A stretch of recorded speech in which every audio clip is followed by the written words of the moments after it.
Hey guys, today I've got a video review of the AWS Raptor FET. Included in the package is the FET itself, right here, and the elongated spring, and some Dean's plugs. The Dean's will come pre-installed on the FET itself, and then they give you the female one as well for the other end of the wire.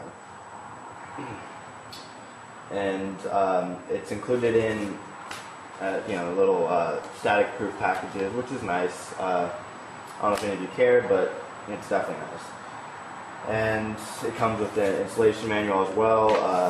It's pretty clear. This is my second installation of this Raptor FET. I've had a customer before. This guy who wanted the installation as well. It was the first batch of pre-orders. He ordered the Stealth, and then he got transferred. So he had the first batch, and this is a quote-unquote second batch.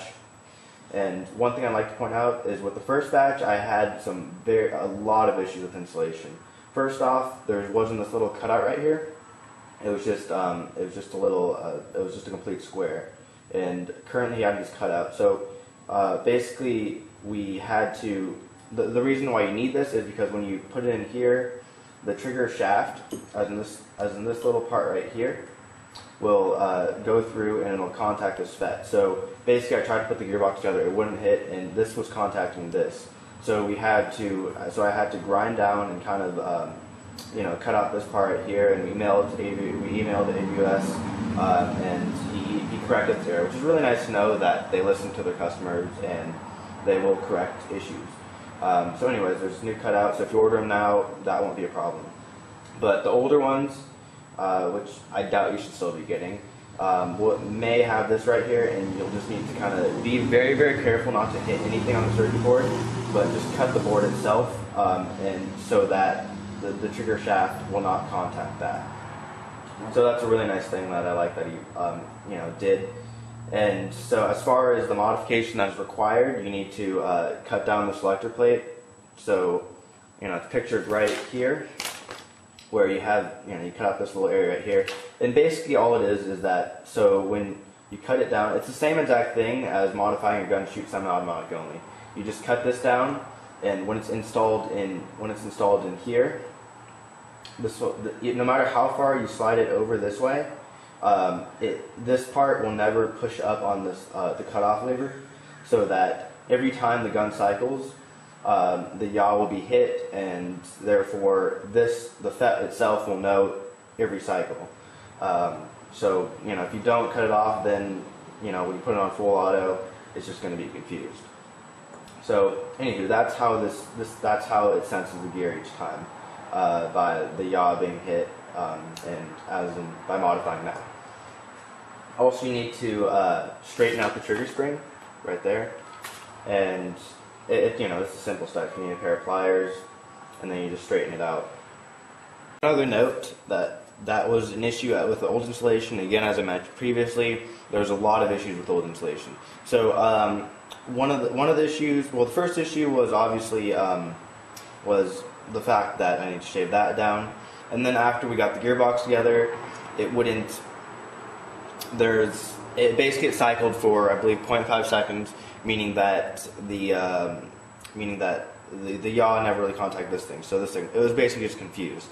And when you install it, you have to make sure that that's not in all the way, but just for showing purposes, you need to make sure that the yaw will contact this little. There's this little button right there. And if it doesn't go down about, I believe he said about 1/3 of the way, it won't sense it. So basically what was happening was this would get contacted, and it would only push it down, it would barely even push it down. So it has to push it down at least 1/3 of the way for the switch actually to recognize that that the gun is cycling. So that was my first problem, and what you can do, basically I had to replace this and add some super glue, because the old, my last installation was a KBUA 2GX, which could be one of the problems as they're very proprietary. But what I had to do is I replaced the yaw, and I added some super glue. I kind of just stabbed some on there to make this kind of stick out a little bit farther, so it pushes this down further. So you might also want to consider doing that if you're unsure about this going down. If it goes down like half or more, I don't even worry about that because that's plenty. But that was one of my issues. After I corrected that, I had another issue, which was when, let me get this in all the way, that's kind of important.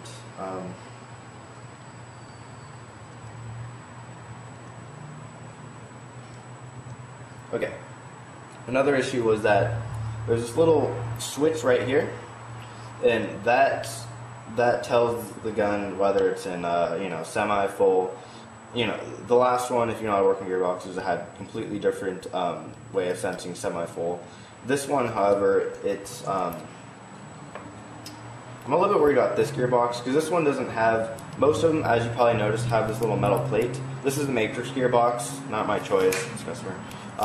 And it has a little metal tab on it, but so basically this would contact it, it would push this little button right here, and that's how it works. So I don't know if this one's going to work out, but you also want to make sure that it can push down this button all the way, and if it doesn't, you have another problem where on full auto it'll think that it's on semi. That's at least the problem that I had. It could have anything else, but for me, when this didn't really push it down all the way, I believe I just took the metal plate on here and I kind of just shoved it out a little bit. But the issue was that on full auto it would think it's on semi, and on semi auto it would think it's semi, but safety, it recognizes safety. But you want to make sure that this is working correctly, it's pushing down the button all the way, and if not, if you end up with an issue where it doesn't recognize full auto, you may want to go back in here and make sure that you might want to kind of push the plate out a little bit, or make sure that it pushes this button when it's on full. So those are two of the main issues that I had with the previous installation. Off the tripod for this one. Now, so as far as I mentioned last time, I had a problem with this switch not contacting. This time it's amazing. It goes down all the way. If you can see, it lets up, and then as it finishes the cycle, it pushes the button all the way down. I mean, as it finishes the cycle, it pulls the lever up, and then the switch knows that it finished the cycle, and then it goes back down, and it goes back up, and this is perfect right now. If you can go all the way down, don't need to do a thing. Now, again, it seems like I seem to always get, like, V2HC-X and Matrix. I think I'm highly doubting that those are, very good at staying on Tokyo Marui standards. So I'm blaming it on Matrix and KBUA for this, not ABUS, but I had to do further modification. Again, I mentioned the the trigger shaft hole. I had to shave this down just a tad more, although it was a very small amount. I didn't hit anything on the board, but I did have to modify that again. And for the hole right here, for the screw for the switch assembly, it wasn't really, the hole on the gearbox was lower, and then the hole was higher, so I had to make the hole bigger. And then as far as and then I also had to kind of shave around here a little bit, because the yaw was contacting it, so I had to shave that down a little bit.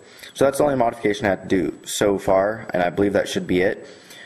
So all the problems that I had last time, and all the problems I think that could only occur, have already been covered. So far it looks, everything looks good. I just need to make sure that the switch on the back doesn't cause me any issues, and I'm worried about that, but we'll find out later. And so also you need to add the second part of the switch. And then, it's just an easy pop on, and you just take this guy right here and just push it onto there.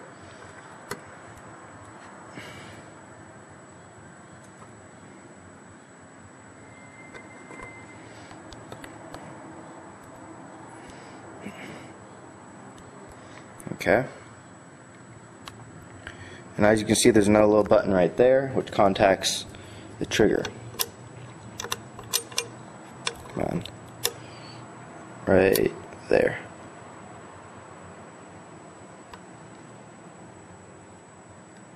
The front wired, this is the front wired version, and the area where the safety lever inside the gearbox, that would hit the wiring. So basically I need to smash the wiring down so it wouldn't contact it. And even after I did assemble it, I got it all together and it wasn't pushed down enough.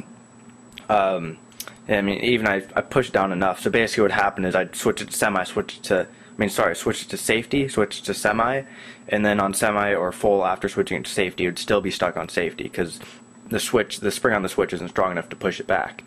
Push it back into neutral position.